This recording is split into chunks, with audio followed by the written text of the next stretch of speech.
Hi everyone, I'm JT. Welcome back to my channel, and today we're going to be looking at this story called I Won the Lottery and Ran Away at 13 Years Old.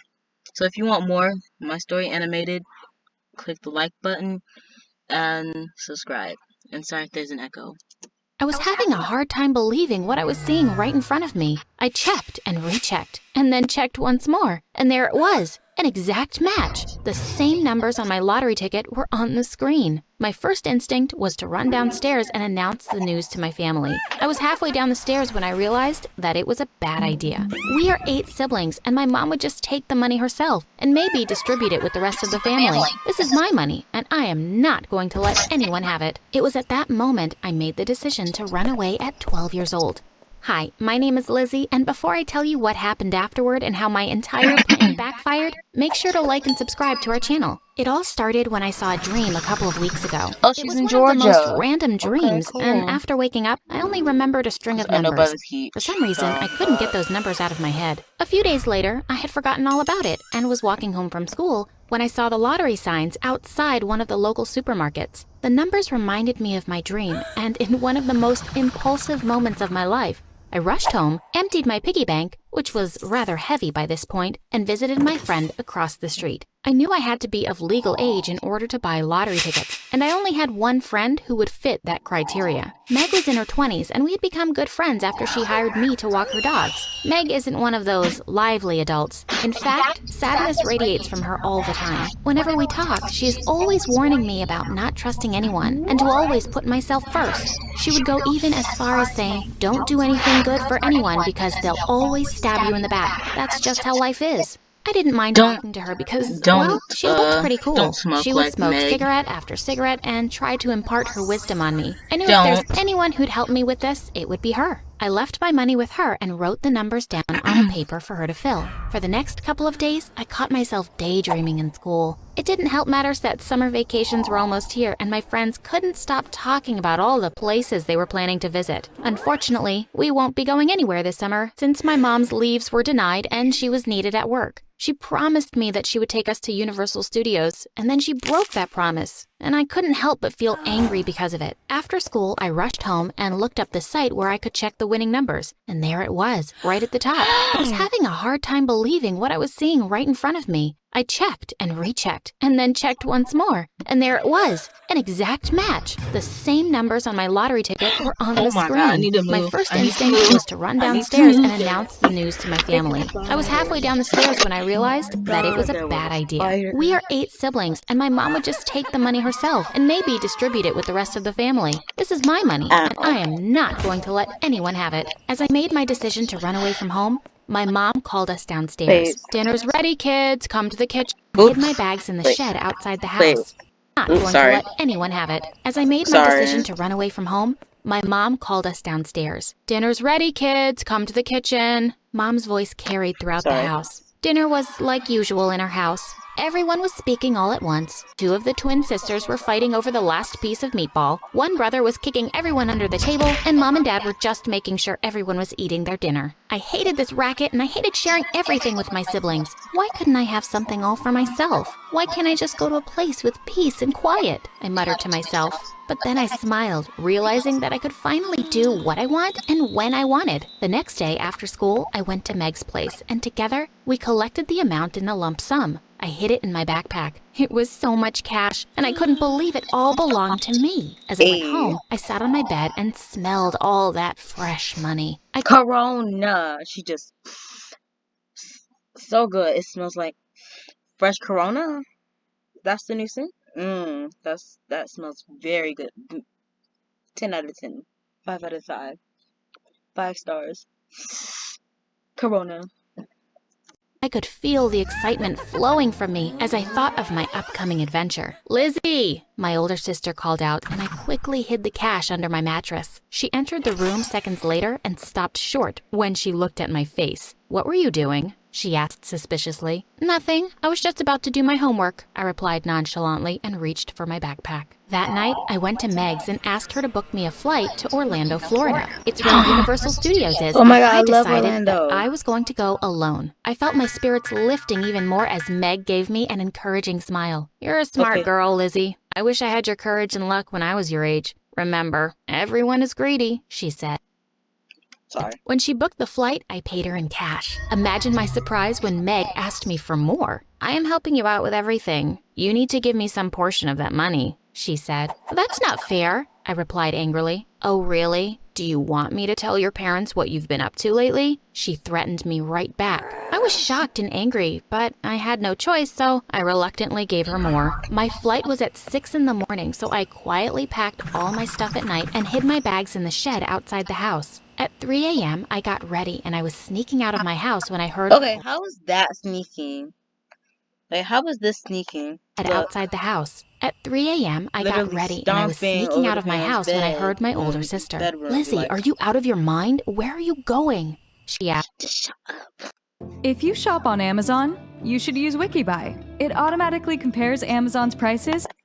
Asked, confusion all over her face. As she walked towards me, I panicked and picked up a vase on my window and hurled it at her head. I just wanted her to back off, but it ended up hitting her in the head and she dropped like a stone. I jumped towards her, wanting to make sure she was all right, but realizing that this was also my only chance to escape. After taking a final glance at my sister collapsed on the floor, I turned around and fled. I finally breathed a sigh of relief when I got on the bus. However, my relief was short-lived when a few stops later, a cop climbed aboard the bus and decided to take the empty seat next to me. Instantly, I grew rigid with worry. If the cop were to become suspicious, all my planning would go down the drain. Where are you off to, young lady? The cop asked good-naturedly. I am heading to my aunt's house for the weekend, I replied. That's great. The cop smiled, but I noticed him taking in all my bags. I gulped nervously as the cop opened his mouth to say something else, and just then the bus stopped. I realized it was my stop. As I stood up to leave, the friendly cop waved at me. Stay safe, young lady, he advised with a smile. I waved back and got off the bus and headed towards the airport. I was mesmerized by the glamour and happening city,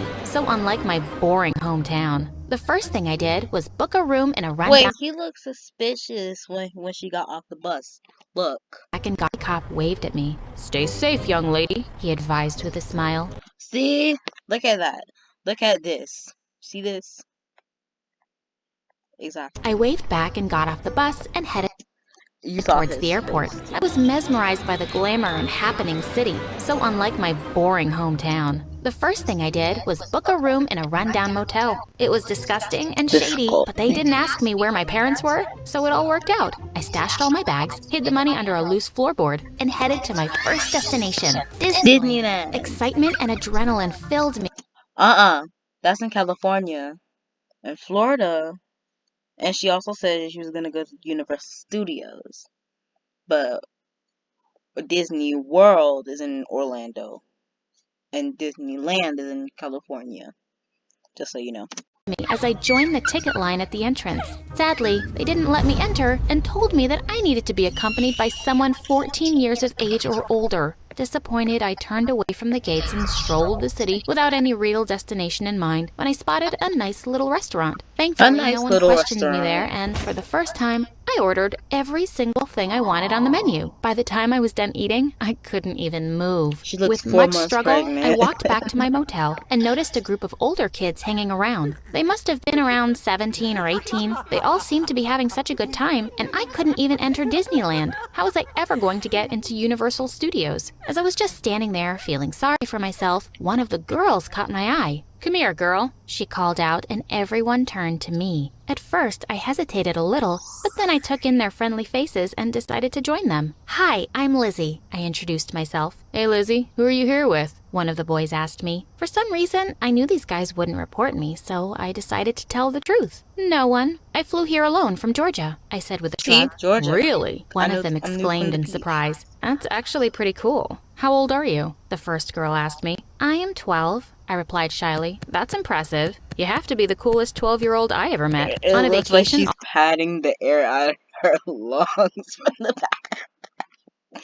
It looks like she's like hitting her back so hard that she's coughing up the air and that the rest that's from her lungs. All by yourself? The girl exclaimed with a pat on my back. For sure. What did you see in Orlando so far? The boy asked. Well, I wanted to go to Disneyland, but they wouldn't let me in alone since I am a minor and all, I answered. That's nothing to worry about. We'll help get you in, the girl offered. Really? I asked in surprise. Sure, what are friends for? The girl assured me with a smile. True to Get their the words, express the next day, pass. we all headed to Disneyland and I had the Yay. best time of my life there. I couldn't Girl, help but notice all the families there, and for some strange reason, it made me miss my own family and my little brothers and sisters. They would have loved to be here. Shaking off the sadness, I decided to thank my new friends with a treat. I took them all to the same restaurant I went to yesterday. Lizzie, you are the best. You have to come with us to this party tomorrow, one of my friends said. I have never been to a party before, I told her honestly. All the more reason to join us. Come on, you can't say no, she insisted, and eventually I agreed. The next day, I went to the party and drank for the first time. Okay. At another party, I Wait, tried smoking. what?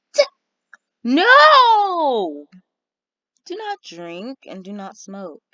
Say nope to dope. For the first time. That night, we even broke into a house, and I almost got myself arrested. It was scary and exciting all at the same time. I finally felt like a grown-up who could finally do whatever they pleased. I could buy whatever I wanted and hang around with cool friends that love to party and enjoy life. I made sure to repay my new friends whenever I could by offering to pay for things like cigarettes, cab rides, and other small expenses. By the end of the week, we were all exhausted from partying and sightseeing, so we decided to hang around at the motel. Someone had bought drinks, and one of them handed me a glass. As I was drinking and listening to everyone around me talk, I felt this strange, fuzzy feeling, like I was here, but not here. The next moment, the world around me begins to spin, then blur, and finally goes You're all drunk. black. When I finally gain consciousness, I find myself tied to the chair in my motel room. Instantly, I panic, but then I see my friends around me and calm down. What?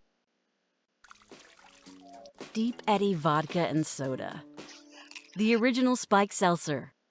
What happened, guys? Untie me, will you? I asked them. When none of them moved, I looked up at them in confusion. Of course, we'll untie you, Lizzie. But first, you need to tell us where you're hiding all your money, the girl said. It took me a moment to get over the shock and deal with the situation at hand. I don't know what you guys are talking about, I replied, but they were not listening to me. Two of them were searching the bathroom, and the rest of them were going through my bags, my clothes, and anything else they could get their hands on. Tell us where it is, and we'll be out of here, the girl said. I stayed quiet, but made the mistake of glancing at the floor where my money was hidden, and she instantly noticed that quick glance. Look here, she told the others, and I watched in horror as they lifted up the loose floorboard and grabbed my cash. They high-fived and celebrated before turning to me. Thanks, Lizzie. You are truly the best friend one could ask for, my fake friend said mockingly. They all laughed at their own joke and left my room as I sat crying in the parents on the porch waiting for me, all my brothers and sisters behind them. My mom was crying and I jumped out of the car and into her arms. Nice Naruto jump. Run. Before the car had even stopped. I'm so sorry, Mom. I'm so sorry. I cried and apologized at the same time. I'm just glad you're back home safely, Lizzie. Besides, it isn't me you should be apologizing to, my mom said and stepped aside as my sister came forward. She had a bandage wrapped around her head, but she was smiling. Oh no. I gasped as a stab of guilt shot through my body. Don't worry, Lizzie. I have already claimed a percentage from your lottery money for this headache, she teased. Honestly, you could have had it all, but sadly, all of it's gone now, I told them sadly. No, it isn't. The good cops were able to track down your friends and get your money back. They are facing charges, by the way, my dad said with a wink. Does that mean we got all the money back? I asked in surprise. Yes, and guess where we're going, Lizzie? My 5-year-old sister asked as she jumped up and down in excitement. Where? I humored her. To Disneyland, she shouted, and I couldn't help but smile at her enthusiasm. As we all went inside the house, I looked back and saw Meg across the street shaking her head at me as if disappointed. For the first time since I had met her, she didn't look so cool anymore. She just looked sad and alone. I was having a... Well, that concludes this video today. Well, don't talk to strangers and do not hang around strangers. So, thank you all so much for watching. I love you all so much. Leave a like and subscribe. And, yeah, we'll see you later. Bye.